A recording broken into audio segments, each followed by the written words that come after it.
Hello， 大家好，我是刘仁成。确实压力有点太大了。我最近唯一坚持的事，就在朋友圈每天抱怨为什么要比赛，为什么会这么痛苦。前两天我又发了一条，我说为什么比赛就只让我这么痛苦呢？佳佳您回复，可能是因为你没参加过高考吧。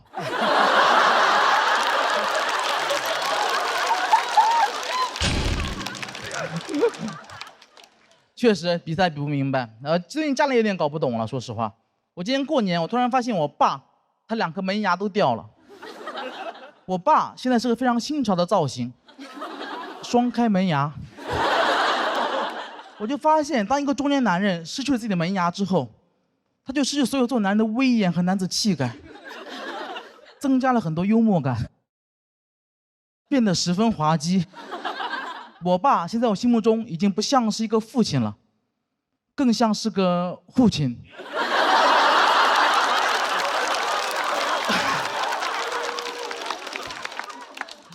我爸干了一辈子门窗，到老嘴巴漏风了，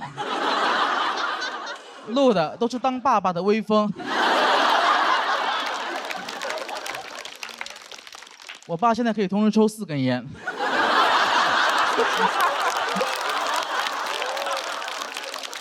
别人抽烟都是散客，他就属于卡座。其实很担心讲这个话题，大家不感兴趣。毕竟这个故事有点老掉牙了。但我爸他掉牙原因并不是因为年纪，是因为他的糖尿病的并发症。他糖尿病有点严重了，到一个很难控制的地步了。不知道为什么会这样子，可能是因为他完全没有控制吧。他对待治疗太消极了，他每天只在打完胰岛素后测血糖。我爸，你骗谁呢？你在干嘛呀？你在做数据。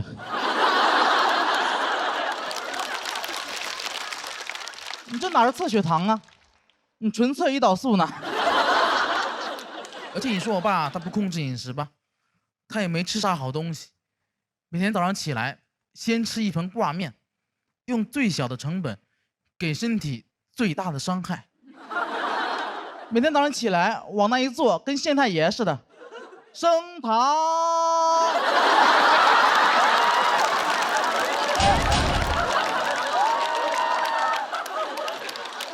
而且我爸他不仅自己早上起来他会喜欢吃挂面嘛，他不仅自己吃，他还特别喜欢给我家狗吃挂面。我特别生气，我觉得你已经因为自己乱吃东西，对吧？已经把自己搞出了一身病了，别给狗也整出病来。我爸说：“哎，别乱讲，糖尿病主要是因为遗传，不是吃出来的。而且人的病，狗怎么会得呢？”今年2月，我家小狗小黑确诊了糖尿病，给我气坏了。我爸，你得选一个吧，要么是你喂出来的，要么是你遗传的。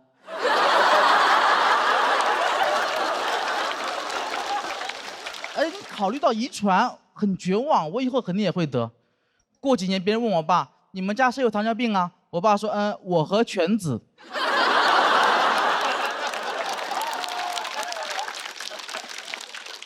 但就像我刚刚说的一样，我现在没有糖尿病。其实这个事也挺奇怪的，因为其实我才是我们家最肥胖那个人，也是饮食最不健康那个人，但我没有糖尿病。你说神奇不神奇？可能也是因为我没查吧。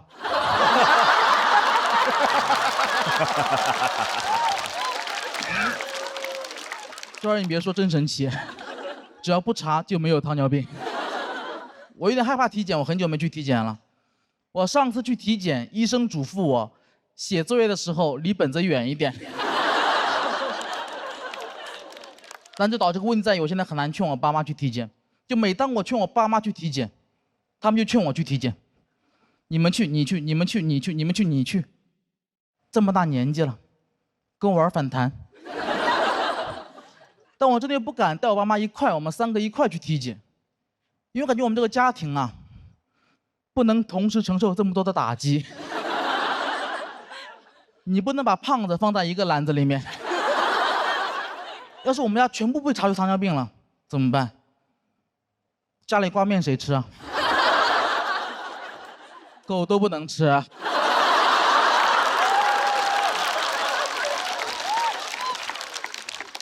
但我说这么多啊，我不是在指责我爸，我也并不觉得我比他更懂这个世界，我觉得他有点固执而已。我一直很佩服我爸。我今年28岁了，我爸28岁那年，他已经扛起了一个家，并且成为了胖子门窗的创始人 ，A.K.A. 胖子本人。他开局很艰难，因为他当年他想外出打工，我爷爷是不答应的。我爷爷希望他可以陪他身边种地，两个人就天天吵架，但我爸就一直不屈服，咬紧牙关没有答应。那时候他还可以做到。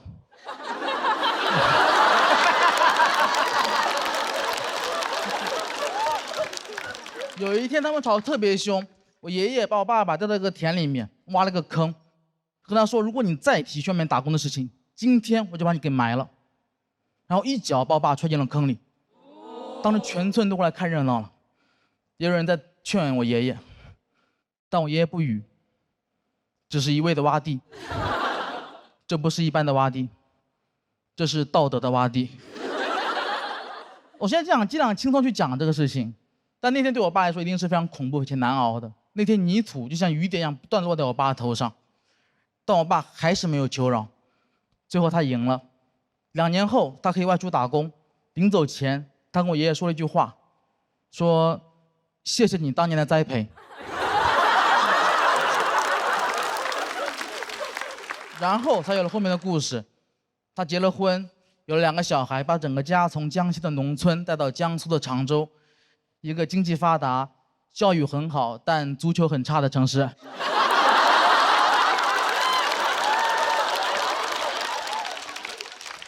这是后话了。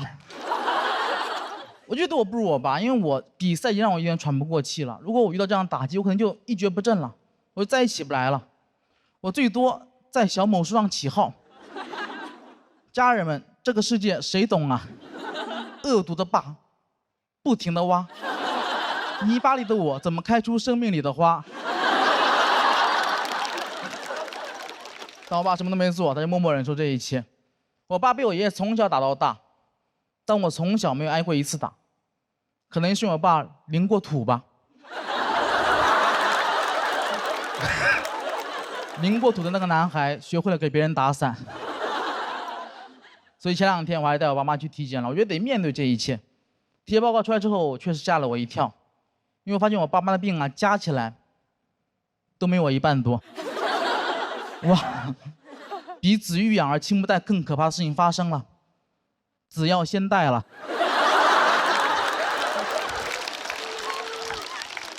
所以那天走出医院的门，我爸爸一向沉默，那天很罕见的开口跟我说了一句话，他说：“儿子，你要照顾好身体啊，你要知道你的健康才是我和你妈最大的幸福。”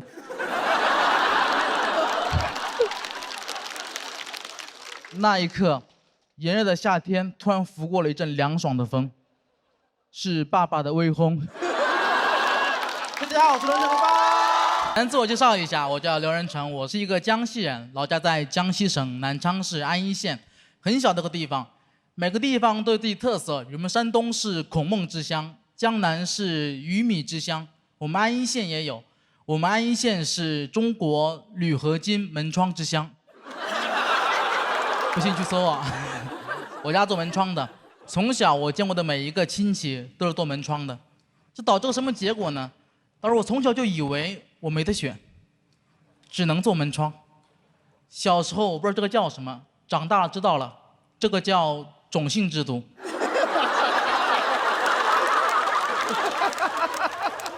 在印度，有的人出生就是婆罗门，我出生铝合金门。从小在店里面长大，我家店有个非常严肃的名字，是我爸取的，叫胖子门窗。能听出来我爸是个非常真诚的人。他这个名字取的呀，你都不用进去就知道里面有什么。胖子和门窗，毫不意外，真的。但我爸显然没有考虑我的感受，在胖子门窗下面长大，真的这样会被人嘲笑。我小时候感觉那4个字“胖子门窗”像诅咒一样诅咒我的人生，我又很不争气，很快变成了小胖子。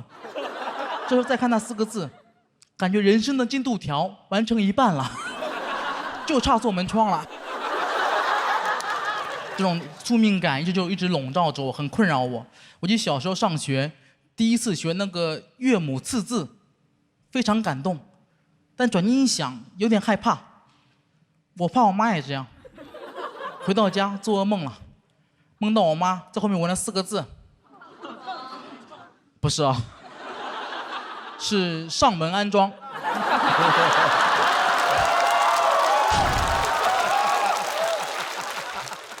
等我上高中的时候，那时候我学习就不是很好了，那时候父母内心中希望我可以不要去上学了，但他太残忍，他没有说出口。但作为儿子，我很争气，我自己就不想念了。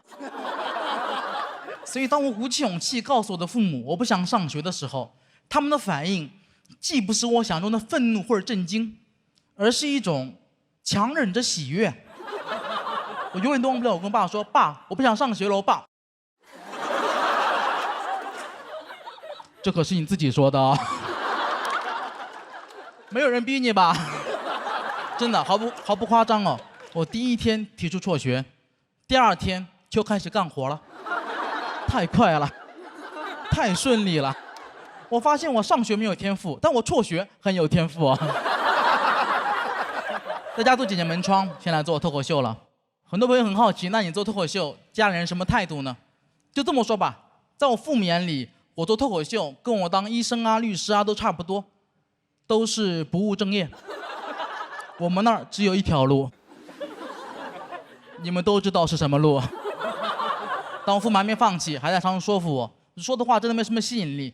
前2天我妈很认真跟我说：“你要记住，咱们家有2条祖训：堂堂正正做门，清清白白做窗。”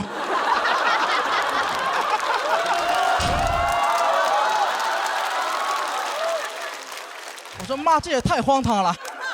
不过你们能听出来，我们那儿确实算得上是名门望族。没有书香，全是门第。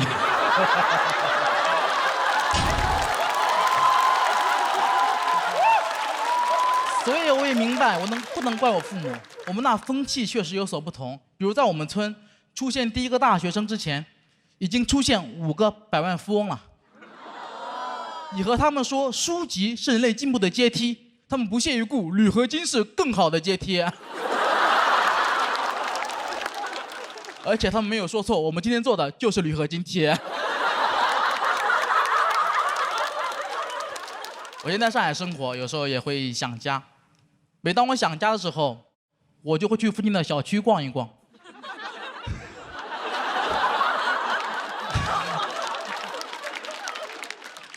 看看他们的铝合金窗啊，不锈钢防盗窗啊，缓解我对家乡的思念。这是我的乡愁。时间久了，附近小区的保安也认识我了，不让我进去了，非说我在踩点。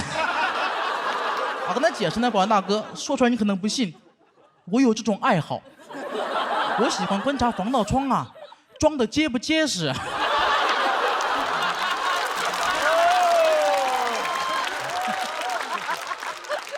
保安说：“你是得观察呀，你这个身材不结实的，你不敢爬。”后来解释了很久，他才相信我。我最后还问他个问题：“哎，保安大哥，为什么在上海防盗窗这么少啊？真的很少，你们可能不知道，我是专业的，我知道，特别少。而为什么？难道在上海生活的人都不怕被偷吗？”没想到保安大哥给了我一个特别有哲理的答案。他因为在上海呀，贼难生存。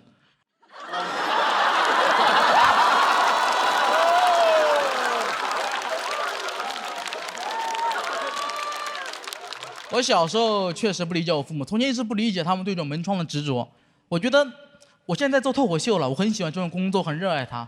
为什么老让人去做门窗？难道我做脱口秀还能被饿死吗？去年开始理解了。这个听妈妈的话呀，是有道理啊。这个脱口秀是没有门窗稳定啊。我现在也想通了，人呐不用那么极端，人可以有很多的身份。重新介绍自己，我刘仁成，脱口秀演员、喜剧编剧、铝合金门窗传承人。我们这个行业要再动荡啊，我就去继承家业了。广告语都想好了，在这个世界上，上帝可能会为你关上一扇门或打开一扇窗，但胖子门窗永远为你上门安装。哎，大家好，我是刘仁成。咱们节目终于播出了，我也可以享受这种掌声了。说实话，现在整个人的状态呢，就是有点膨胀。我现在回去干门窗啊，我只能打膨胀螺丝了。就连我们总导演都过来敲打我说：“刘仁成，咱们节目拍的是从小人物到喜剧之王，不是从小人到喜剧之王。”你说了一点，我说好的，小人知道了。人嘛，难免会虚荣。前两天参加一个饭局，有个人说特别喜欢我们节目，我说那你可以开始夸我了。不好意思，我有点脸盲，我对不上号。我说没事儿，给你2个提示：门窗、江西，想起来没？啊，好像有点印象了。不过门窗不是上海人吗？我说那是门腔。我怎么记得？胖子门腔，不像话吗？如果大家实在跟他一样分不清楚我跟门腔，也太难分不清楚了吧？给大家一个口诀，用来认我们节目的人：胖子门窗，瘦子门腔，猴子复航，疯子刘洋。我不复航，你是疯子，我不服。真的没人在乎我的名字，我去网上搜 report， 大家都说胖子门窗讲得不错。我感觉我还挺有带货的天赋的。就我们圈内上一个这么有影响力的产品，还是锤子手机。而且您不得不说，胖子门窗跟锤子手机风格非常统一，互换一下都没问题。锤子门窗，胖子手机。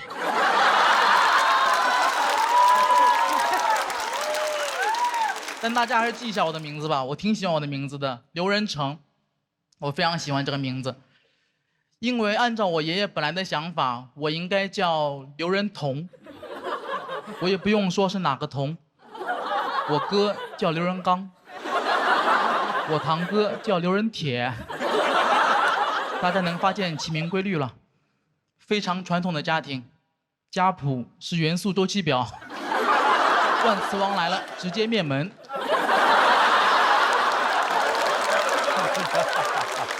我这辈啊，我有7、8个哥哥，所以轮到我的时候，表上的字儿已经不多了，不叫刘仁同，就得有放射性了。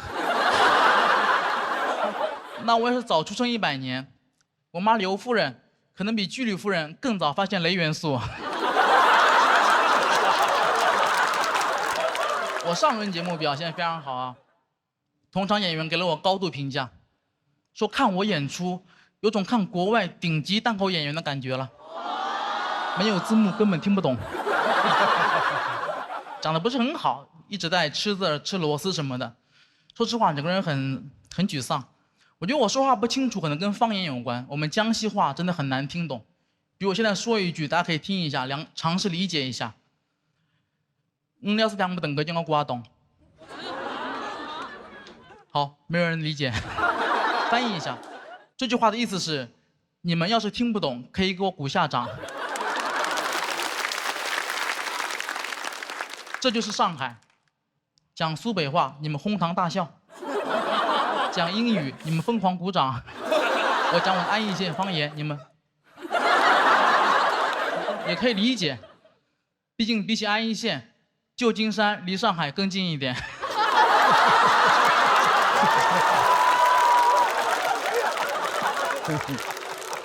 而且你们听我们这个方言的特点，这个语流这种感觉，小时候每次跟小朋友角色扮演亮剑的时候，我不是姓山本，就是姓龟田。我就很羡慕你们口音很有特点的人，什么北京人啊、东北人，你们在外面很容易听出来谁是老乡，我就不行，我也听不懂。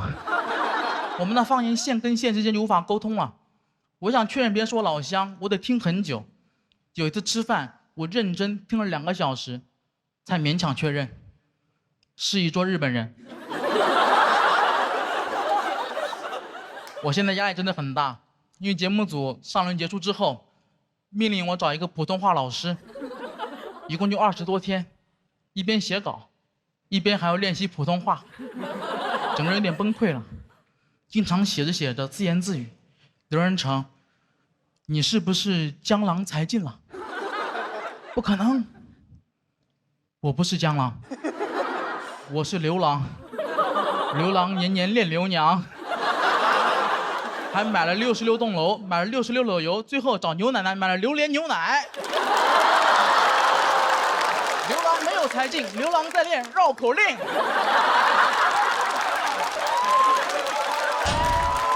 老师还让我去看那个电影，叫《国王的演讲》。你们看过那部电影吗？看过。讲的是一个国王通过不断努力克服自己口吃的故事。我越看越生气。那么这个国王也太窝囊了。你都是国王了，你怎么还要努力呢？你用你手里的权力呀，你制定规则呀。我要是能当国王，我第一步我就取消前后鼻音。我根本分不清，以后这个国家就不允许说话太清楚了。对国王没有 respect。德云社老师，对不起了，你们说话太清楚了。以后再发现你们被灌口，就得惩罚你们了，也不摘字了，把你们后鼻音都给摘了。岳云鹏、阎鹤贤、郭德纲。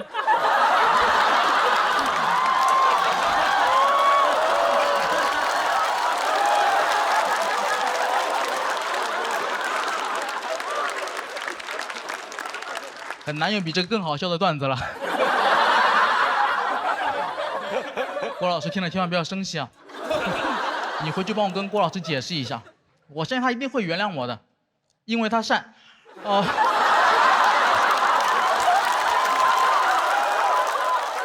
解人意。这个段子杨丽跟我说能讲。这还可以承担。能讲。我最后再说一句啊，下轮再拜拜。人很奇怪是吧？因为这句话就我上一轮真实的表现。我上一轮演出太糟糕了，最后一句话就这么说的，所以我等了24天，就是想等一个机会，我争一口气。我不是想证明我了不起，而是要证明我失去的东西，我一定要夺回来。我吃掉的字儿，我要一个一个吐出来。谢谢大家，拜拜。谢谢大家，我是刘仁成，再见，拜拜。哎，大家好，我是刘仁成。我现在是在上海生活，平时出门我主要靠骑电瓶车，但我一直有个习惯，就是我不太喜欢戴头盔。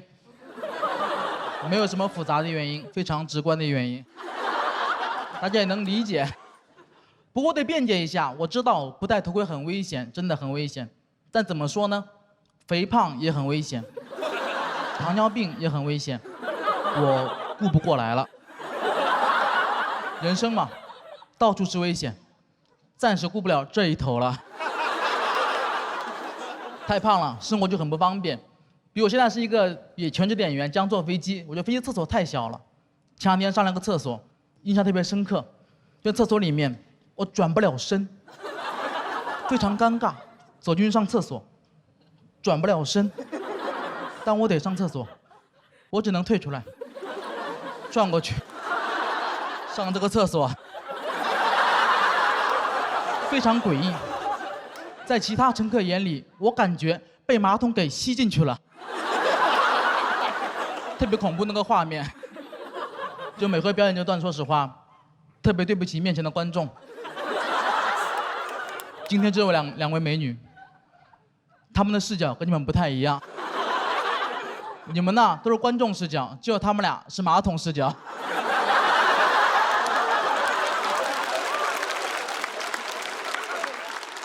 当时我真的很小，坐不下去，就想坐下去的话，我只能不断的把身体往下挤，就往下挤，往下挤。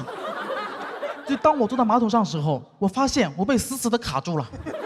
这个时候好死不死，飞机开始了颠簸，空姐跑过来提醒我：“我今天旅客，飞机遭遇了气流颠簸，请一定要注意安全，握紧扶手。”我说：“就没有这个必要了，已经够紧了。你给我倒杯咖啡来吧，我想松弛一点。”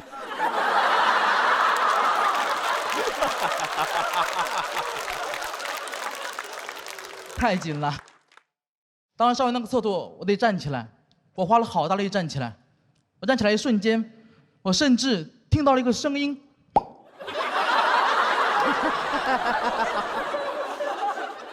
就当时厕所里面等位大哥都懵了。怎么，里面开香槟了？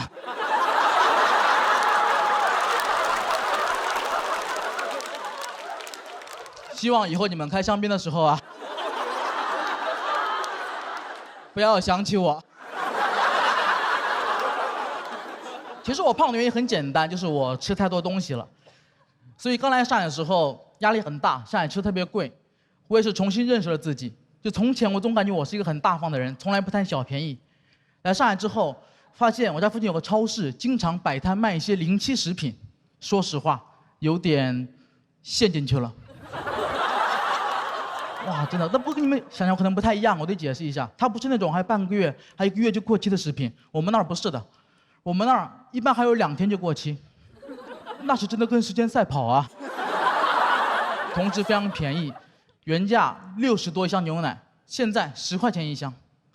我就发现一个东西，一旦我买过临期的它，我就再也无法接受原价的它了。这种感觉就像我本可以忍受黑暗。如果我未曾见过光明，更何况我见过10块钱一箱那种。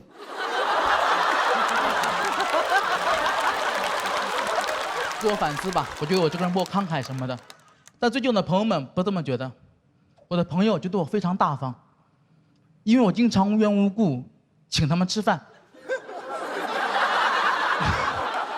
没有任何原因，一进门就让他们快点吃。上一次付航来我家问我呢，说今晚吃什么呀？我说别问我，时间会给你答案。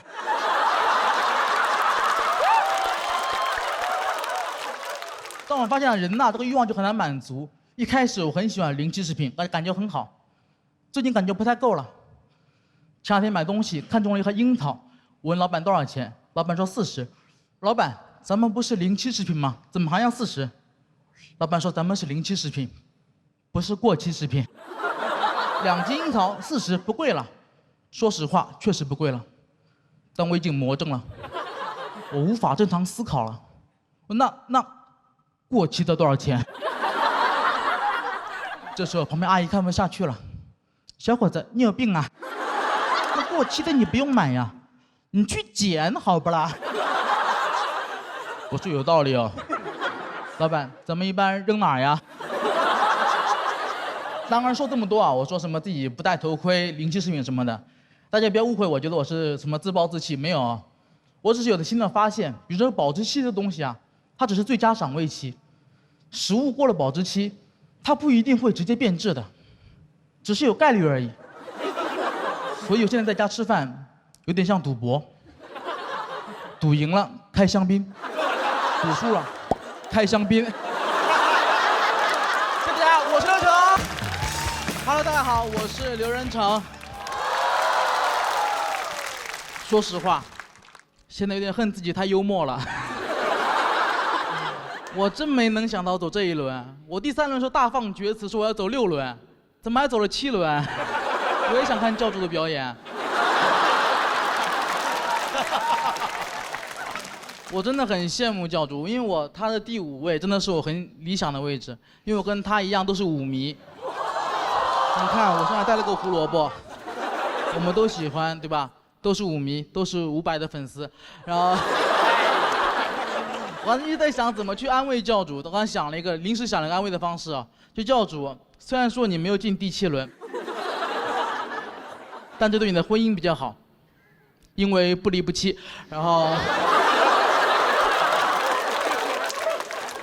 哎，说实话，今天没有想到能走这一步，所以说我在第7轮，我当然不可能开天窗了，还是准备一些内容，但是准备的是我在这个舞台之前的线下内容，那可能不是今天在舞台上最好的我，但那是在线下被大家喜欢的我，希望你们也能喜欢。我叫刘仁成，我身高1.68米，体重210斤，有点太胖了。前两天跟小鹿一块坐电梯，一进电梯，他显得非常害怕。我说你怎么这么害怕呀？你是不是有那个幽闭恐惧症啊？他没有，我有那个巨物恐惧症。我已经胖了20多年了，对于现在我来说，吃饭就像呼吸一样简单，这句话已经不太适合我了，因为我现在吃饭是很简单，但呼吸有点困难。我现在吃饭就像拿第4名一样简单。哎，我最胖的时候胖到过230斤，有一天我突然意识到自己再不减肥就要完蛋了。我怎么意识到的呢？前段时间我去家足疗店捏脚，我刚坐那，那个技师就开始抱怨了，他说你这个腿有我2个腿粗了。我就没有反驳，但旁边技师特别善良，想替我解围。你不要这么说话，哪有那么夸张啊？我看他也就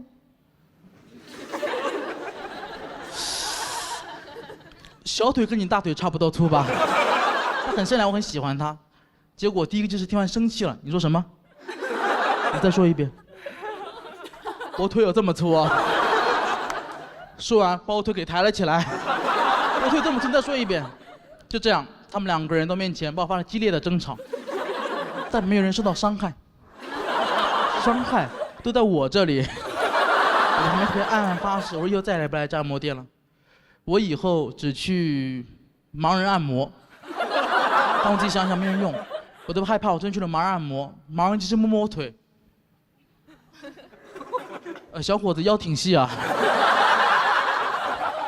我现在还在减肥了，去健身房买一些课什么的，但上海的课都太贵了，一课都要400、500，所以每次上课之前，我跟自己说，刘仁成60分钟500块钱，今天你1分钟也不要休息，今天把这课给上满。但每次上课只要上了5分钟，我就会冷静下来。我躺在冰冷的气上，告诉自己，做人呐，不要斤斤计较。差不多就得了。虽然一直被冒犯，但也不是每一次都能反应过来的。前2天我打了辆滴滴，一上车，滴滴司机问我：“你有230吗？”当时我就愣住了，不是因为生气哦，是因为那一瞬间我真的没有反应过来。我不知道他在问我体重，我以为他在打劫。我就问自己：我有230吗？230这个数字，是不是太具体了一点？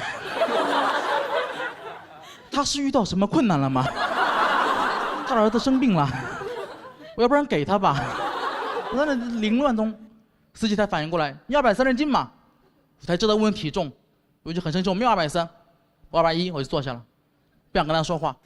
但司机没有发现我生气了，还继续跟我聊天，聊着聊着又做一个举动，他把他的手伸向我大腿，然后突然狠狠地拍了一下。那你肉也不结实呀！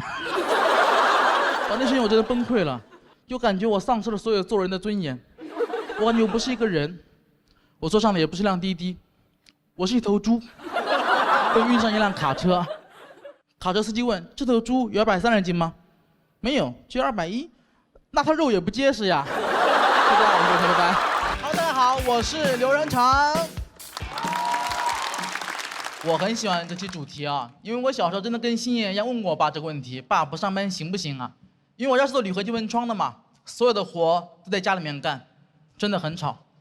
从小我就知道居家办公的坏处，影响家里人心情，导致我很小就很有道德压力，看着我爸这么辛苦的干活，不帮忙吧，于心不忍；帮忙吧，真不想帮。哪有小孩8岁就喜欢打螺丝的呀？先天流水线剩铁。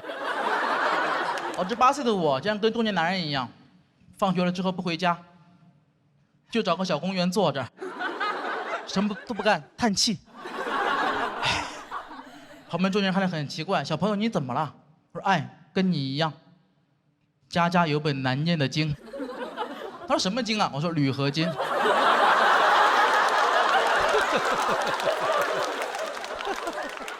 我家工作真的很辛苦，大概7、8年前吧，我在家干活的时候，当时是特别热的天气，跟最近差不多，特别热。我家接了个活，去装栏杆，我当时不太愿意接，太热了。我说你在哪装啊？他说18楼顶，给我气坏了。这么热的天，18楼顶，怎么嫌我离太阳不够近呐？39度的天，18楼顶装栏杆，你什么人呢你？那老板说，我可以出2000块钱的高温费。哦，原来是个慷慨的人。那是我人生中最热的一回，毫不夸张，大太阳在头顶上炙烤，滚烫的风从下往上袭来。2016年那个夏天，我明白了空气炸锅的工作原理。真的，我这辈子跟我爸没有那么熟过。工作很辛苦，但辛苦也是有意义的。我家很早就买了车，那个车大家也很熟悉，大家可以猜一下，给你们一个提示。哦，有朋友猜到了，对，就是电3轮。小时候我跟你们一样失望，真的，因为这个小孩很难喜欢那个东西。我小时候最害怕的，就是看到我爸骑电3轮来接我。就你们可能听过一句话，已经很流行，说宁愿坐在宝马车里面哭，也不愿意坐在自行车上笑。你看话都说这么难听了，他都不好意思拿电3轮举例。坐在电3轮上哭笑不得。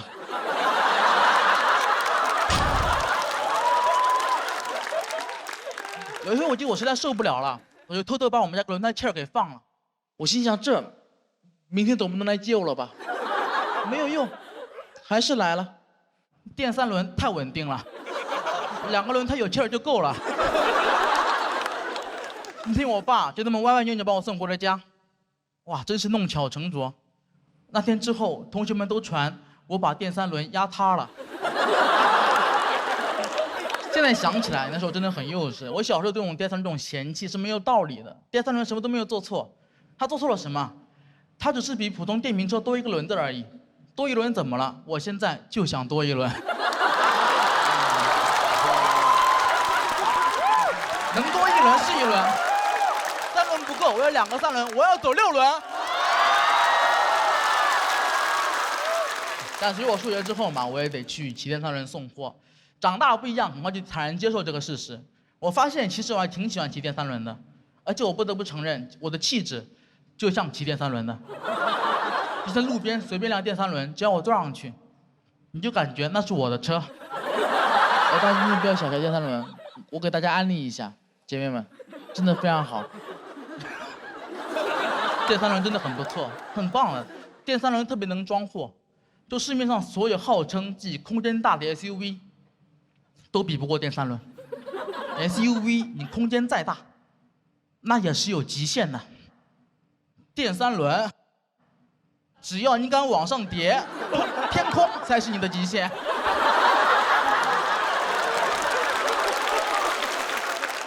哎，大家不要小瞧电3轮，现在真的很火，不仅在中国很火，在美国都很火。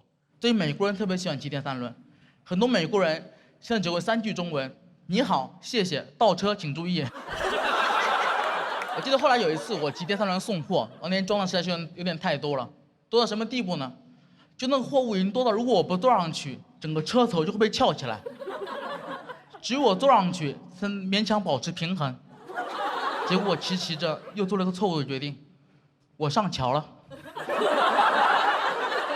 没过2秒就起飞了，给我吓坏了。我200多斤体重啊，第一次感受重力的束缚。怎么这里是风口，我也能飞起来？所以今天讲这么多，大家能发现我的目的了。我想代言电3轮，你不要觉得很奇怪哦。就咱们今天的评委吴镇宇老师，他这么好的演员，演过《无间道》，演过那个倪永孝，天天在电影里面演杀手。你们知道他最近代言什么了吗？纱窗，闯入了我的赛道，要跟我分蛋糕。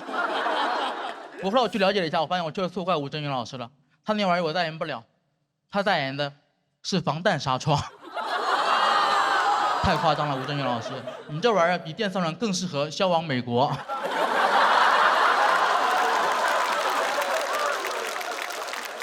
就今天能来这个舞台，我真的很开心。有很多朋友是坐高铁来的，坐飞机来的，只有我知道，我是我爸这么多年骑电三轮歪歪扭扭送过来的。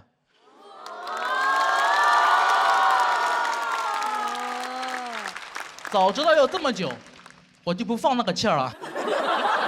所以大家应该听出来，我今天这段表演，就是我送给电三轮的一首情诗。古有李白赠汪伦，今有小刘赠三轮。喜剧之王高百米，不及三轮赠我情。我希望有一天，我能看到我爸骑着我带着电三轮来接我，那时候我不仅不会害怕，我还会亲他额头一下。我跟我爸说：“爸，别上班了，我养你啊！以后只要你想，你可以永远做电三轮笑，只要你想，你就是倪永笑。”大家好，同志们，Hello， 大家好，我是刘仁成。你们是过分了，今天一定把话说清楚。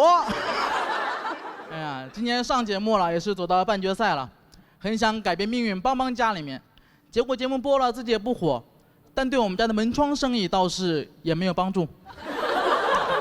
还因为给了我们家店很多镜头，就被网友质疑说我们家塞钱了，说这哪是胖子门窗啊，这是太子门窗啊。这个太子实力也不行啊，自己闹心就算了，再看看身边人，看旁边那个黑灯，天天拿200票，前2天跟某果合作了商务，是那个高端的科技品牌，奇异果 TV， 然后。开玩笑，就做手机那个，我嫉妒死了，整个人嫉妒的面容扭曲，幸亏他看不到。主要他跟我炫耀，他说刘仁成，你们门窗行业有这种高端的科技品牌吗？我说怎么没有 ？Windows。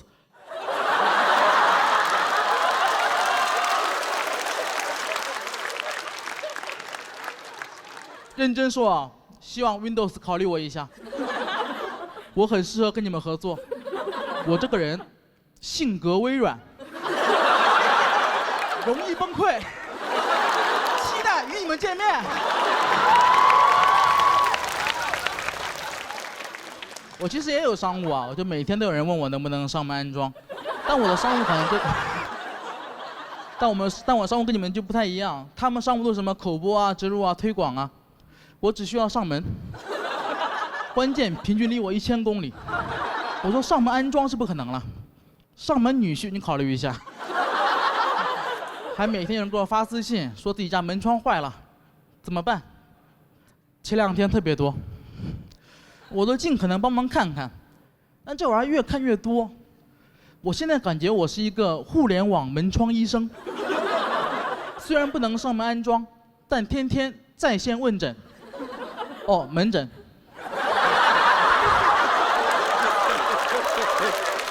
好烂，而且问题越问越抽象。前2天有人问我，玄武门之变是哪里出了问题？你说是什么问题？那个太子实力也不行。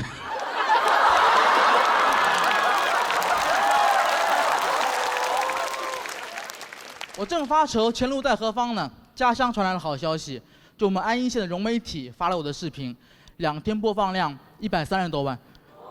我知道在上海你们觉得这个数字没什么，但我们县一共30万人，130万的播放量，给老乡们忙坏了。那2天都没空做门窗了，一直在做数据。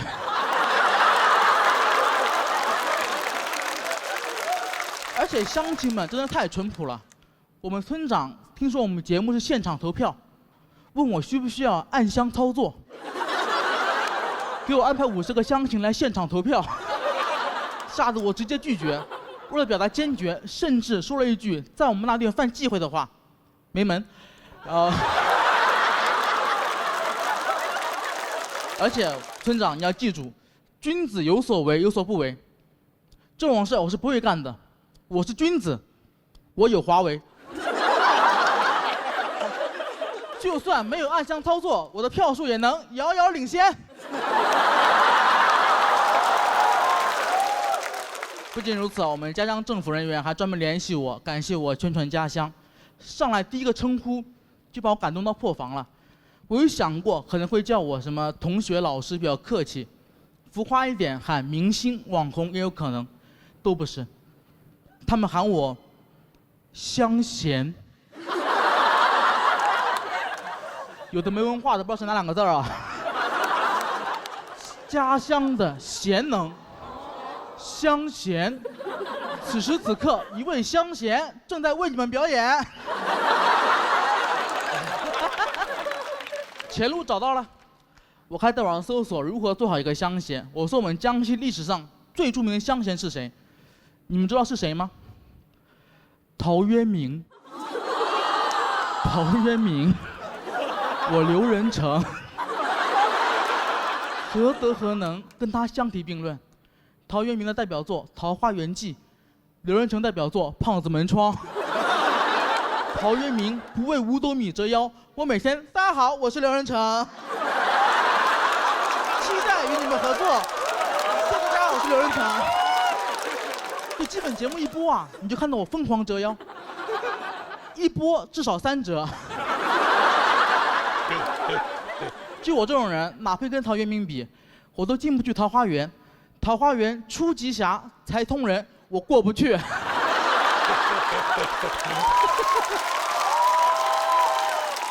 我后来啊一直研究《桃花源记》，我很受触动，我还写了一小篇致敬陶渊明先生，名字叫《工业园记》。世纪之初，安邑人门窗为业，建铝合金工业园。门口出极宽，能通大卡车，复行数十步，嚯，全是铝合金窗。我有时也很感慨，你说我离开老家来到上海，站在这个喜剧之王的舞台上，成功让老家的人认识了我，我是不是一路白走了？就那30万人，上门安装也能认全了。别人都是火到出圈，我火到家了。感觉我一路走来参加这个节目，就像去西天取经一样，度过81难，终于看到佛祖，问他真经在哪？佛祖说就在你老家安邑县。谁能想到一路颠沛流离，艰难险阻，取的还是铝和真经。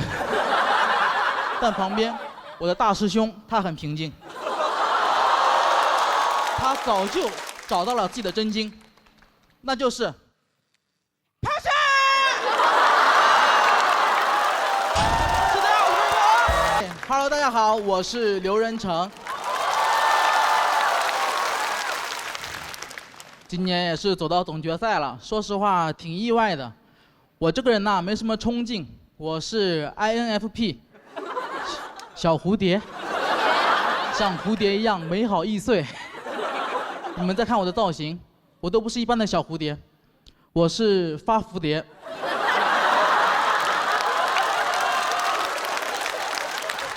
发福了的发蝴蝶。没有小孩的人就讲这种段子。我是小野的朋友小蝴蝶。很开心啊，每天讲这种破玩意儿，大家就很喜欢我，很包容我。收到很多网友一种很好的评价，他们说我做的是小 ego 喜剧，就说 ego 嘛，就自我意识。他们说我做的喜剧 ego 很小，自我意识很小，很温和。我很喜欢这个评价，我就这样子的人。胖子 ego 小，容易人缘好。胖子人缘好很简单，只要你每一次被陌生人喊胖子的时候，你都跟我一样露出憨厚的微笑，你就会是一个人缘很好的胖子，朋友越来越多。但你要选择回复我认识你吗？你精神病啊？我是你爹。那你可能会是一个人缘很差的胖子，比如罗永浩老师。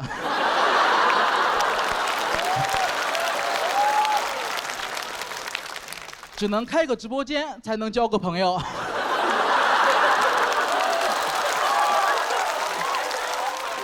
一边交朋友一边卖货，所有的友谊都被命运暗中挂上了小黄车，并标好了价格。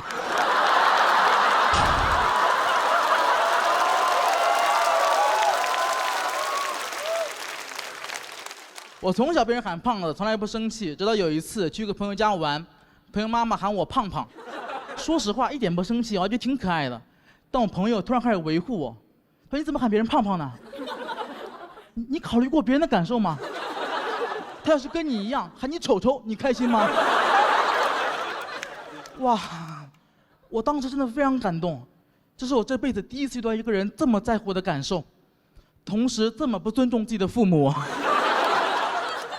但我很喜欢这个朋友，因为他虽然说是个不孝子，但他不孝胖子。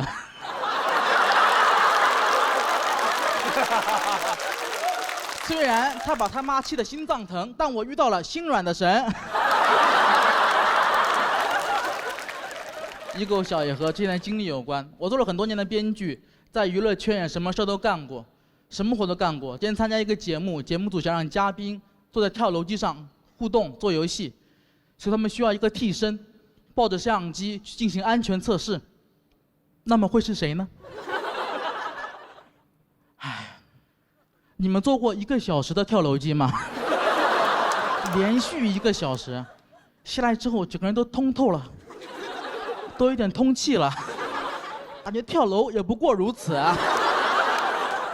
那是我人生最惨痛一段回忆。结果今天早上导演跟我说，我们决赛出场方式是从上面坐升降机下来，真的彩排时候都恍惚了，我穿越了。哥，导演，我跟你确认一下，咱们现在录的是中国最好的喜剧节目《喜剧之王单口季》，不是认真的嘎嘎们吧？我再确认一下，我是演员，不是编剧吧？试试吧。那你找个编剧给我测试一下。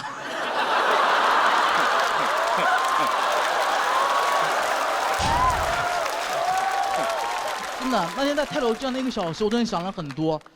就进娱乐圈之前，都只在乎什么啊，飞得高不高。那1个小时，我只关心安全带锁得紧不紧。我知道娱乐圈越高越危险，最重要的只有安全。要想不摔死，就得把下半身牢牢锁死。以后别人再问我娱乐圈的目标是什么，我说5江上下而求索。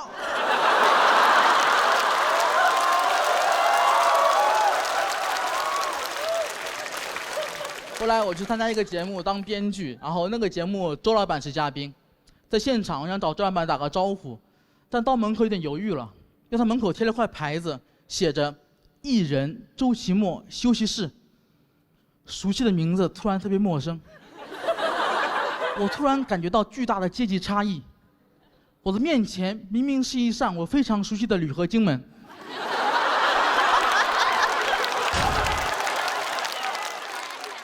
都感觉变成了最熟悉的陌生门。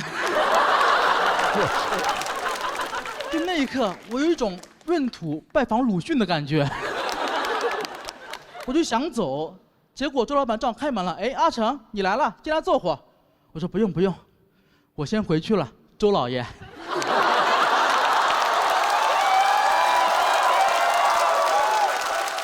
阿成，你说什么乱七八糟的？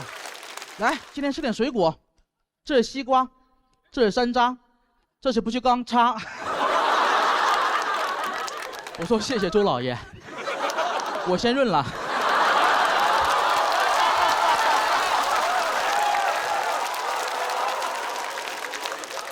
虽然今天一直在吐槽啊，说一哥小这个事儿，但说实话，我这个人就这样，我没什么自我意识，这种状态我最舒服了。你让我这种人突然变得非常的自我，我肯定也会很难受，大家都会很难受。那就不要留。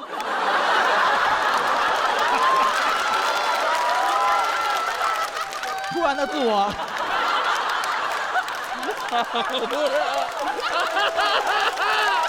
你们现在是不是很难受？这位美女，你是不是很难受？你说难受不难受？你说难受不难受？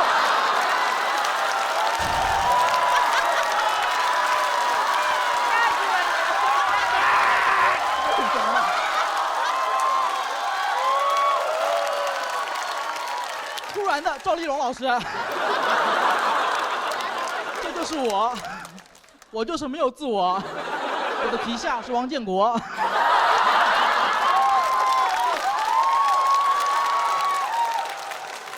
说这么多啊，我就一直坚信，我们一够小、没有自我的人，也能做好很多事。比如最近我家的门窗生意真的好了很多，跟我没有关系，因为最近台风很多。大家都想加固一下门窗，那为什么今年台风很多呢？会不会是在亚马逊流域有很多小异构的 INFP？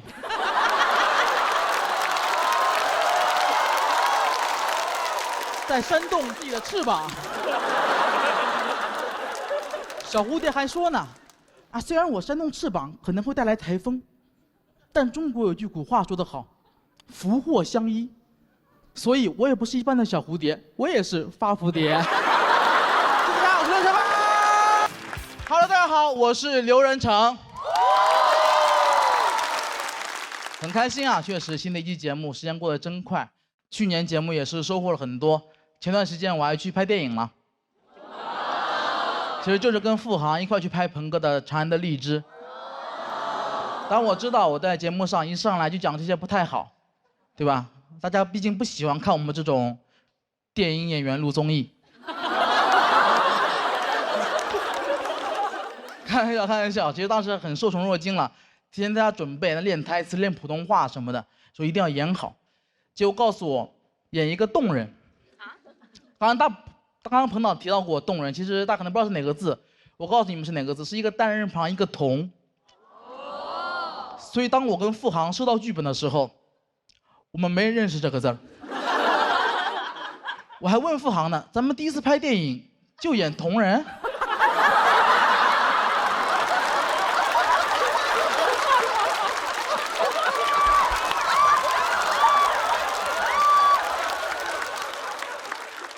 后来知道了，其实就有点像野人了，有点像野人了。我还挺不服气的，我说我这个人平时给人的气质，不说文质彬彬吧，也算是温文尔雅，怎么就干成野人了呢？我去网上搜野人有什么特点，告诉我3个特点：皮肤黝黑，体型巨大，缺乏语言能力。冲我来的，好，我服了。我不仅服，我还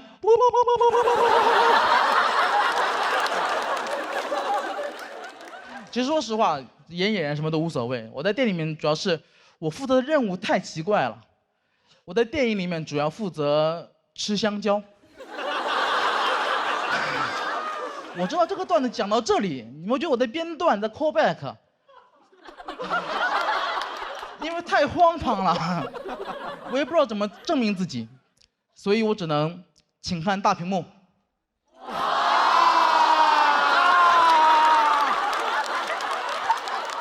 所有语言在这面前都显得很苍白，你们知道吗？但我更不能接受的是，付航不用吃，凭什么？其实我去拍电影之前，我有做好心理准备，就是我可能需要吃很多苦。但我没想到需要吃那么多的香蕉。我有一天拍摄，我吃了30多根香蕉，6斤多的香蕉，什么概念？没吃饱。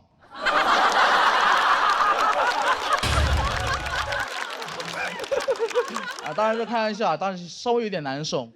所以那天拍摄结束，彭导也很不好意思，就找到我跟我道歉，跟我说：“阿成，真是辛苦你了。我让你吃香蕉这个事儿啊，能不能不要写成段子？”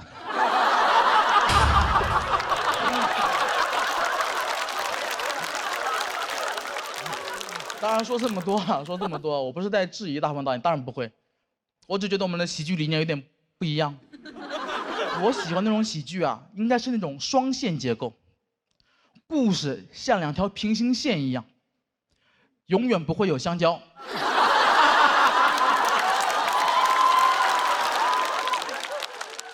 哎呀，真的很痛苦。但其实说这么多，大家感觉我是感觉很生气，其实完全没有。那是我去年很开心的一段经历。因为那段时间找我的时候，其实我当时状态不是很好，当时我刚比完赛拿了第4名，大家如果有质疑也很正常，我自己也很不安，毕竟人家教主才第5名。我看过很多那种爱豆成团的节目，我知道里面的门道。我这种情况属于占了别人的出道位。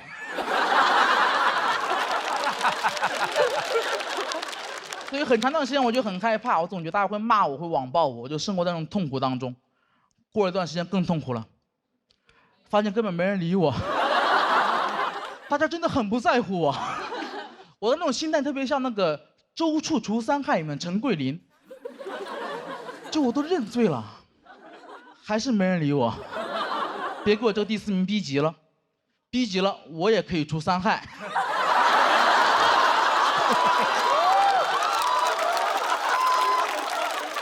其实是讲一种心态了。那段时间我就很难受，经常在朋友圈里面 emo。然后我当时希望大家会安慰我，跟我说你没事吧，加油啊，会好的。但没有，我忘了我朋友圈里面都是脱口秀演员。凌晨1点半，我发朋友圈说压力太大了，要崩溃了，扛不住了，怎么办？他们回复好看爱看，就是这么残忍。他们很多人很看不惯我，他们喜欢指责我一点，他们觉得我太矫情了。他们觉得没被骂不就行了吗？刘仁成，你做人不能既要又要。我特别讨厌这句话，因为我发现从小到大，只要我遇到一点点好事儿，就有人跟我说不能既要又要。遇到困难从来没有。那小时候老师让我既要学好语文，又要学好数学的时候，怎么没有一个正义的人跑出来说人呢不能既要又要？我说那物理我也不要。从小课文也这么教我们，告诉我们什么天将降大任于斯人也，既要苦其心志，又要劳其筋骨，既要饿其体肤，又要空乏其身，还要行拂乱其所为。我看了就觉得，老天你真敢要啊！这个大任我先不要了，谁要谁要，我不要。我是胡彦斌，你要的全拿走。反正我不要。态度要求太复杂太困难了，怪不得这段话最后一句是所以增益其所不能呢。你这么难，他确实不能，他再也不敢要了。只会说哎是谁在唱歌啊？所以真的，所以去年能拍电影我真的很开心，那是我去年最开心的一个事儿。除了拍电影之外，还有一个更重要的事儿，就是我去年在拍电影的时候。我见到了杨幂。说实话，我从小就非常喜欢杨幂。不要纠结从小。但我真的从小就非常喜欢杨幂。但那天我没敢主动跟杨幂说话，因为我这个人有个问题，当在我的工作中遇到自己喜欢的偶像的时候，我从来不敢主动说话，我怕这样不职业。也不知道我在装什么。但那天，杨幂主动跟我说话了。因为他认识我，他看过我们节目，他说很喜欢我的表演。你们也太配合了。他甚至一见面跟我主动开了个小玩笑，他跟我说：“哎，你怎么在这儿？你不装门窗了？”一个小玩笑，但当时我真的很开心。因为我从来没有想过，我刘仁成，我能靠自己的努力，让自己从小就非常喜欢的偶像也喜欢我，并且认识我，并且认可我，我感觉自己太了不起了。那一刻，我觉得我或许配拿那个第4名。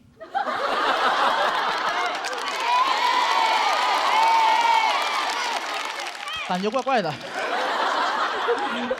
但紧接着，我这个人就有点膨胀了，我就在想，那我能不能加杨幂的微信？想想还是算了，毕竟杨幂不能既要我的喜欢，又要我的微信。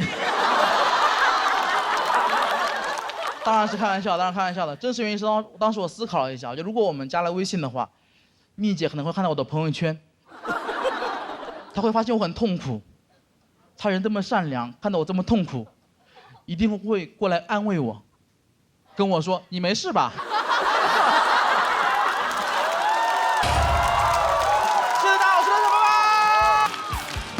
我是刘仁成，非常开心看到大家，谢谢大家。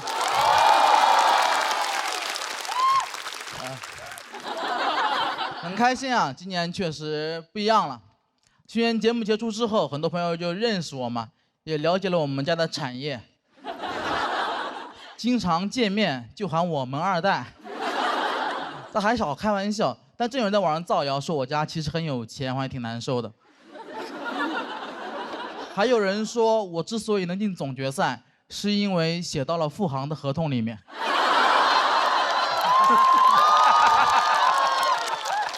辟谣啊，没有什么背景，也没什么资源，小时候家里穷的还算是公开透明。当时我们住在店里面，说是店，其实就是一个街边的车库，完全密闭的空间，只有一个卷帘门。这就导致我从小就不相信圣诞老人会来我家，因为我觉得他应该做不到静悄悄地进入我家。就那个卷帘门呢，那玩意儿一拉，全小区都醒了，全小区都知道我们家穷的叮当哐啷哐啷哐啷哐啷哐啷响。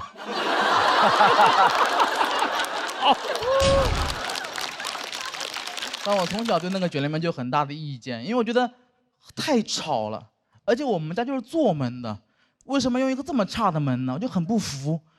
有时候看那个门有点想哭。古话说得好，变身罗绮者不是养蚕人。胖子门窗家就用卷帘门。住在车库里面，生活却也是很不方便，洗澡也很不方便。那是冬天还好，把门一拉，拿个盆在里面洗；夏天就很麻烦，店里特别热。有2年我爸就特别嫌麻烦，他就直接让我在门口洗澡。你没有听错，门口洗澡，门口大马路上洗澡。其他小伙伴都去公共浴室洗澡，只有我公共场合就是我的浴室。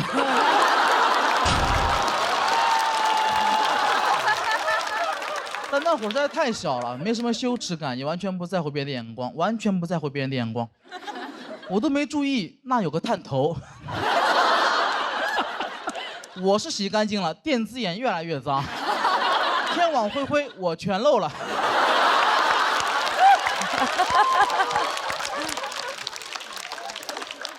但我从小还是比较懂事的，一边在家里面店里面去帮忙照顾生意，一边去努力的学习。从小就知道，这是不锈钢，这是铝合金，这是陋室，惟吾德馨。米兰昆德拉有一本书叫《生活在别处》，我童年也是一本书，生活在车库，所以我就很想住在很高的地方，那是我的梦想。等我真有条件之后，前2年还没上节目，赚了一些钱，有工作了。我就想住高一点，我住在上海静安区的一个老房的7楼，可以便宜一点，演出方便一点。大家如果了解会知道，其实法律规定啊，一个房子没有电梯的话，只能修到6楼，但我住在7楼。严格来说，那段时间我住在法外之地。哎，那开发商很幽默，他没有解决这个问题，他换了个说法，他说我们那个1楼是0楼，2楼是1楼，他说我住在6楼。我说你这个太厉害了，你不解决问题，你改变定义呀。感觉小时候考试呢，问你什么饭店离小明200米，小明每分钟走50米，问你需要几分钟，你回答小明不去了。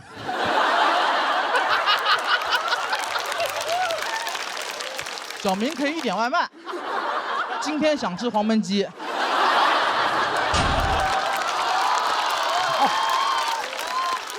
再配上一瓶乐宝啤酒，小明不再思考，今天只想玩好，放开玩 ，Why not？ 小明吃饱喝好，乐宝。老房子卫生间也特别小，只有1.4个平方，我很不习惯。要知道我小时候，那都是400多个平方，1.4个平方卫生间太小了。你们知道1.4个平方卫生间什么概念吗？就是我很难在里面摔死。是。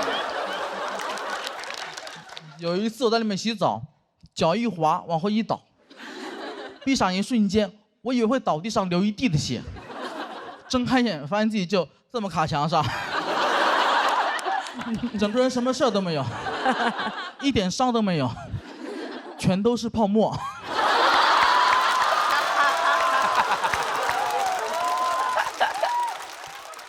太累了，那会儿每天就要爬7楼，真的很累。我观察过我身边所有7楼的邻居，没有人爬7楼是很开心的，就没有人爬7楼之前会大喊一声“Go Go Go”，出发了。那段时间我只爱外卖小哥，毕竟爱是常觉亏欠。我那时候点外卖，主动把门打开，在门口等他，不舍得让他敲门，怕他没有力气。也怕他砸门的时候太有力气，然后我就发现，没有一个小哥可以做到无言独上7楼。他们话总是特别多，骂得我不敢下楼，一个人在寂寞梧桐区深院锁清秋。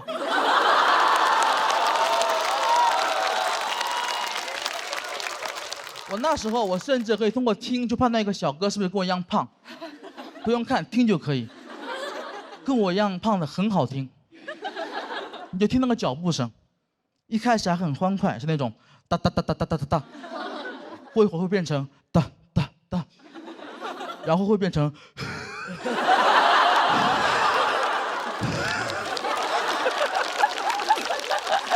啊，一般这时候我手机就响了。我就听到小哥跟我说：“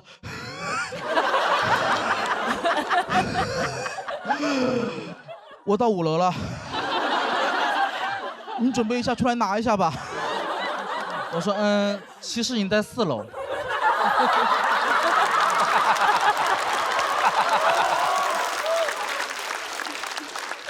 你以为你在第5层，其实你在第4层，加油，再上2层楼。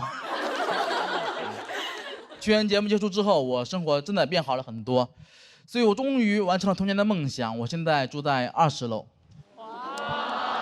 有电梯。这是上海吗？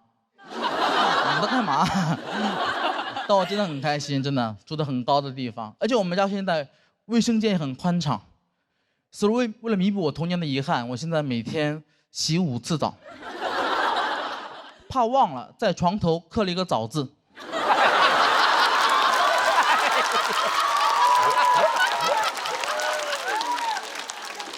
每天早上起来，我就吃早饭，洗早澡。但住得很高，也有我想象不到的地方。我有很严重的恐高症，以前完全不知道。我住过7楼，但那个7楼没有阳台，所以我不知道。我现在每天晒衣服，那个腿抖的呀，衣服还没挂上去就干了，很讽刺。我觉得，住上高楼才发现自己恐高。感觉就像屠龙勇士屠完恶龙，才发现比起公主，他更想保护动物。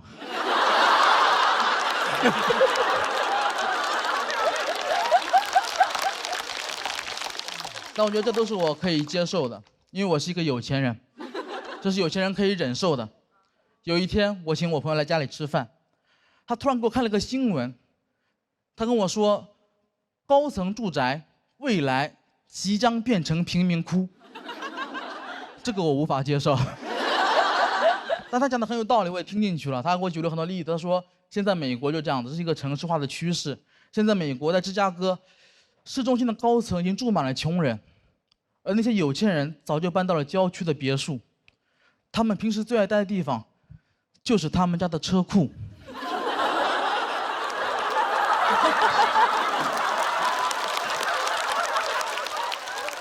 我被资本主义做局了。那一刻，说实话，真的还挺想哭的。我才发现，原来我在哪里哭，哪里就是贫民窟。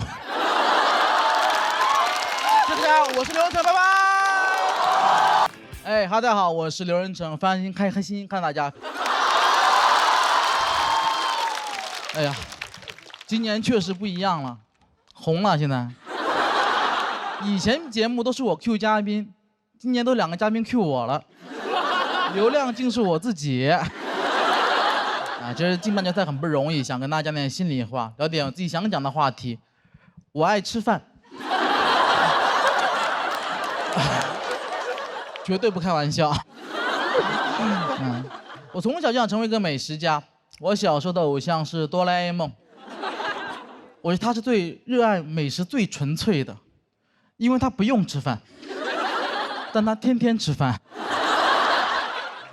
我关心的就只有吃饭而已。所以说实话，现在生活没有什么动力，我的能力已经完全覆盖我的欲望了。我现在每个月轻轻松松月入20万，大卡，毫无压力。我对生活要求真的很低，真的每天只要能吃2碗猪脚饭，我就很开心了。2碗都不让吃，好歹是个明星啊！所以现在有时候真的就是压力太大了，我就真的很想逃离北上广，我想去龙江，猪脚饭的故乡，定居下来。从那天起，只关心猪脚和酸菜。面朝大碗，春暖花开。我真的太喜欢龙江了，我太喜欢龙江了。我最讨厌的就是那些黑龙江的人。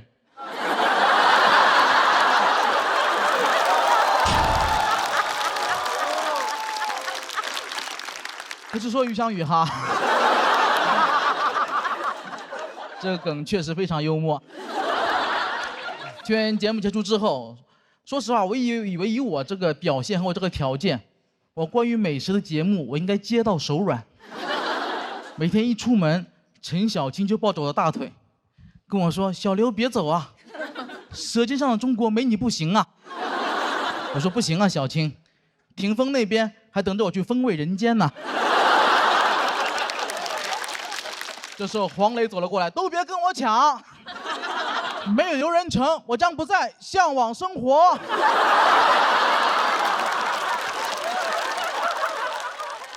一个都没有发生，一个节目广告都没有接到，甚至前2天有一个快餐品牌，他点名要一个脱口秀演员，我觉得该轮到我了，我相当权威。你们知道我这辈子吃了多少汉堡吗？谁能跟我比？也就毛豆可以一战。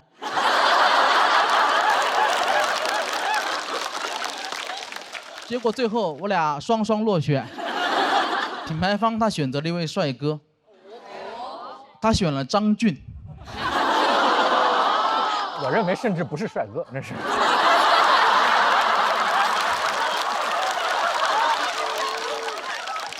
张俊，他懂汉堡吗？他知道巨无霸跟不速之霸的区别吗？他知道吮指原味鸡有几种吗？他知道什么是布里欧修面包坯吗？这是什么？你们知道吗？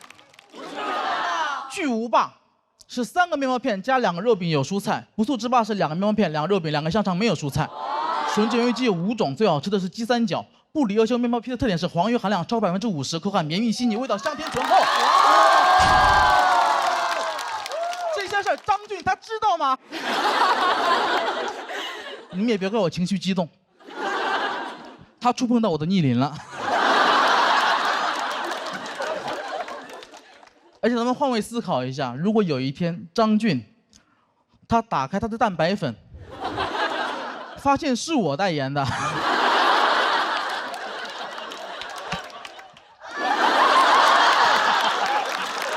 你看他都不崩溃。哎，可是最后品牌方还是给了我解释，他说没有选我的原因是因为他们是一个快餐品牌，他们不能找胖子，可能是我学历低吧。我听不懂，这有什么关系吗？但我还是不敢提他们的品牌，因为确实太大了，我也怕收律师函什么的。我只能告诉你们，现在每次路过他们的门口，我都感觉我才是那个真正的小丑。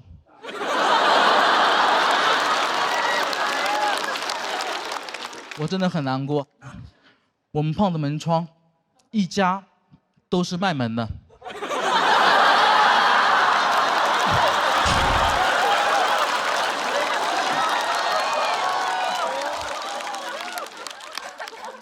个节目真的值得我付出这么多吗？以后进不了卖门的门了，挺难过。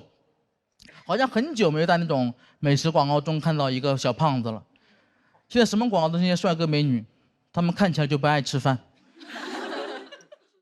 在2025年，3年6班的李子明同学喝不到他妈妈给的牛奶了，他妈让他减肥，喝点无糖可乐。其实细心的朋友能发现，这里特别值得去插入一个商务，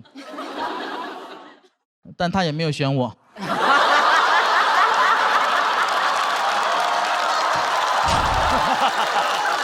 冠军，冠军，冠军，冠军！但没事儿，我相信只要我长得好，观众朋友们会选我。我感觉不知道从什么时候开始，大家对这种吃饭的爱就没那么纯粹了。我感觉好像是从热量可以被精准的计算开始，大家都太在乎、太谨慎，有点魔怔了。你们有没有跟这种人吃过饭？就是他跟他吃饭，他就要计算每一口的热量，每一个口。吃个饭那里30大卡、50大卡、40大卡，吃个饭我以为上国道了，全是大卡。我家人就跟朋友吃饭，他更过分，他还没有吃就在那算热量，因为他做数学题让他算来算去，算得我都崩溃。我说哥哥你别算了，这是烧烤，这不是高考，别算了，这道题就跟我做，姐，再来10串。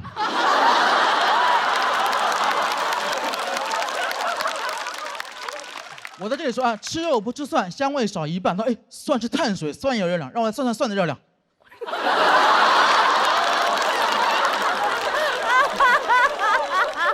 吃一晚上就吃2根花菜。我说你爱咋算咋算吧，一会儿 AA。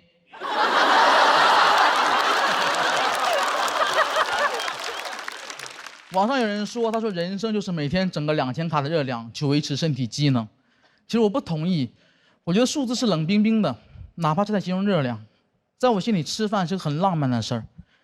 有一次我心情很差，我突然特别想吃那个顺德鱼生，我立马坐飞机去了广州，坐高铁到顺德，出了高铁站打车去店里面。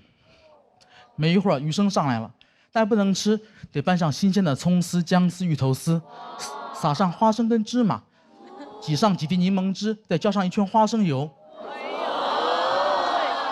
一口下去，鱼肉的鲜甜，蔬菜的清爽，花生跟芝麻的香，柠檬汁的酸混合着油脂的香气在口腔中迸发出来。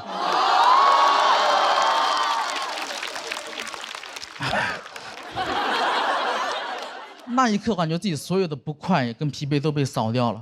也是那一刻，我明白，我在我以后的人生里面，我不应该注意那些琐碎的痛苦，我唯一要做的就是吃好每一顿饭。想到这里，我对着面前说了一句：“余生。”请多指教。大家好，我是刘仁成。Hello， 大家好，我是刘仁成，非常开心看到大家，非常感谢一个夏天的陪伴，谢谢大家。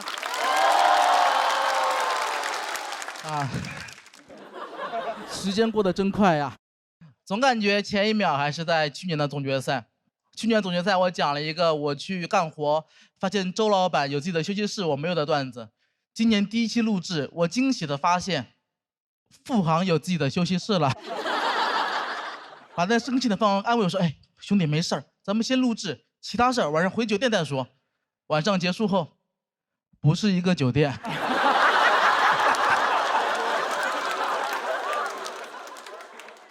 我确实是一个比较敏感自卑的人，总是因为这些事儿而内耗，可能也是因为学历低吧。你在娱乐圈，你很难做到学历低又很猖狂。我没有在讽刺黄子韬老师啊。我刚才还想说是在说我呢。真没有，真没有。我只是羡慕他，因为我们黄子韬老师虽然只是一个中专学历，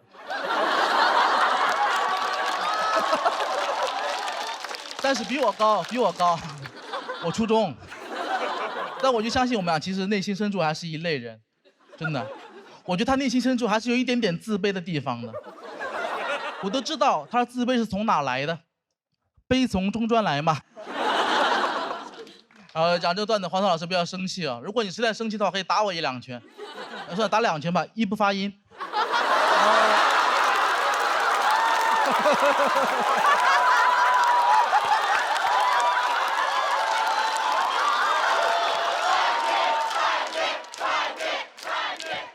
我不得不坦诚的告诉你们，这不是现挂，这是我蓄谋已久的。开玩笑，开玩笑，很开心。从小就比较自卑，因为很小的时候被父母从江西带到了常州，3个月大就成为了一个外地人。我很喜欢常州，常州很发达，但极个别常州人喜欢歧视外地人。哎，他们歧视的很直接，没有什么弯弯绕绕，直接就看不起你。没办法，常州人嘛，不擅长踢皮球。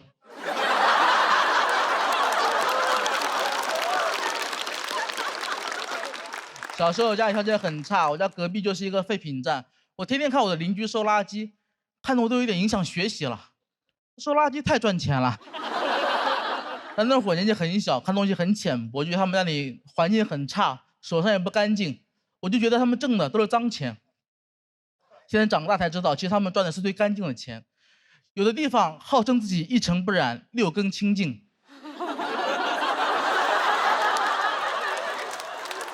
赚的钱才是最脏的，肮脏的从来不是废品站，是永信。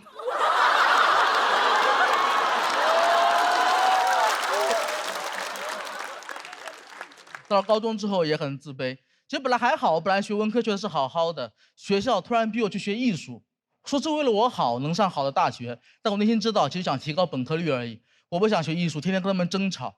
有一天我实在受不了，我就打电话跟他们说：“我凭什么让我学艺术？我就不学，我辍学，我也不给你们提高本科率。”然后我就辍学了。但朋友们，真的要好好上学。但凡我数学好一点，我就会知道，我辍学也提高了他们的本科率。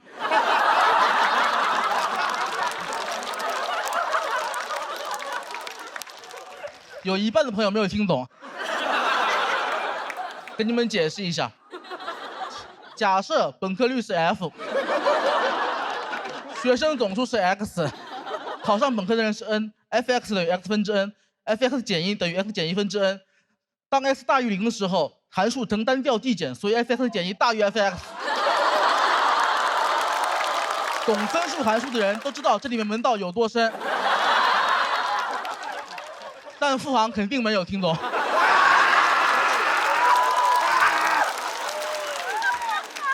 回你的休息室慢慢想吧，就。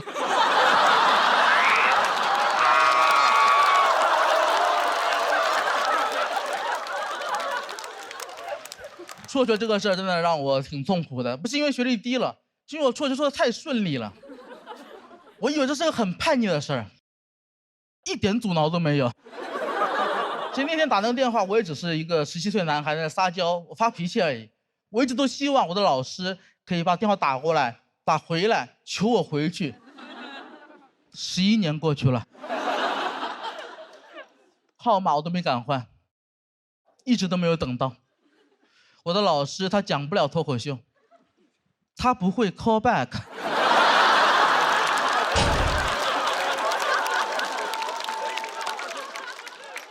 在无数个夜晚，其实我也挺难受的，我都一直在想，能不能穿越回去，回到那个夜晚，我就撤回那个电话。跟老师说，老师，我开玩笑的，我不辍学了。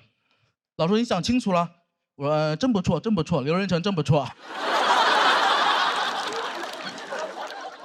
但我也知道，如果我不辍学的话，我可能就讲不了脱口秀了。那我就不确定，如果我不辍学的话，我的人生会比现在更好。很多人喜欢美化自己每走一条路，我不这样。比如今年我有很多两边节目的朋友都认为自己去错了节目，觉得去对面会更好。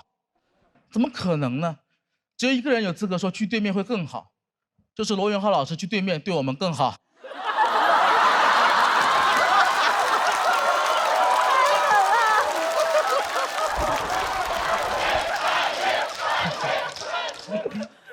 从我辍学过去已经过去11年了，这11年说实话挺难熬的。这11年，特朗普2度入主白宫，我还是没能回去常州2中。有时候我也在想，我的母校会后悔吗？我今天早上去小某书看了一下，常州2中这个 tag 浏览量12.8万，刘仁成2325万。我不知道母校去年全国高中排名多少，反正我是全国第4。从今天起，提起常州二中，没人知道它什么千年府学、五朝文庙，大家只知道知名校友胖子门窗。哎，哪怕他现在看到这里，他很生气，他也不能拿我怎么样。他能拿我怎么样？他能没收我的毕业证吗？我没有毕业证。其实学员节目结束之后，我受到了很多朋友的喜欢嘛，然后很多朋友都告诉我认可我，所以我也知道，其实我现在可能不需要那个毕业证去证明自己了，就初中学历的我也很不错。所以哪怕现在我的母校回来找我，给我补个毕业证，我也只会说千年府学、五朝文庙、常州二中好学校。但这当然是开玩笑的，开玩笑的。其实说这么多，其实也是想隔空喊一下我的班主任，我想告诉他，其实如果真的母校需要我合作的话，其实不需要很多钱，也不需要毕业证，给我打个电话就行。我这个要求很低的，我只要一个休息室就可以。老师，这是我的 callback， 轮到你了。